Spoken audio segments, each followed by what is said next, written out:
durant son congrès, Law a également réitéré son objectif de bâtir un « parti communiste révolutionnaire ». C'est notre raison d'être, a expliqué l'ancienne candidate à la présidentielle. À la suite de Marx, Lénine, Trotsky, nous sommes convaincus que la classe ouvrière ne pourra se libérer de l'exploitation qu'en renversant le pouvoir de la bourgeoisie.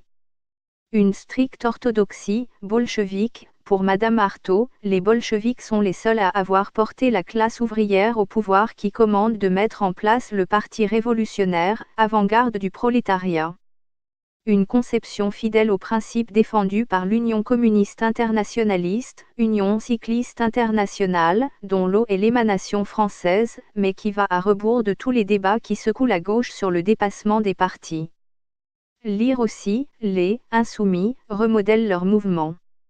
Ici, pas question, comme chez les insoumis, de mouvement gazeux, polycentrique, ni même de co-construction, façon Benoît Hamon.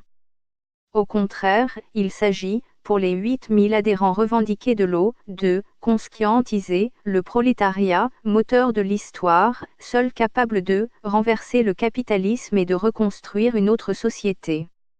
D'ailleurs, pour Madame Artaud, la France insoumise, le nouveau parti anticapitaliste et les autres formations de gauche sont tout réformistes, quand Law est la seule organisation révolutionnaire. Nathalie Artaud n'exclut pas, cependant, des alliances ponctuelles dans certaines luttes. Mais aucune alliance électorale n'est, pour l'heure, envisagée.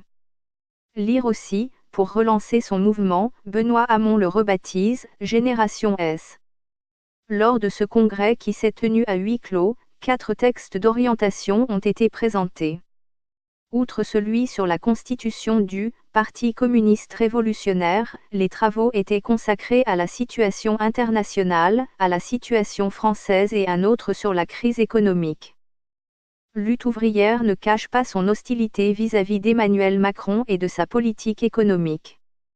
Le président de la République est présenté comme l'homme du capital financier, et ses réformes sont pointées comme renforçant l'exploitation des travailleurs.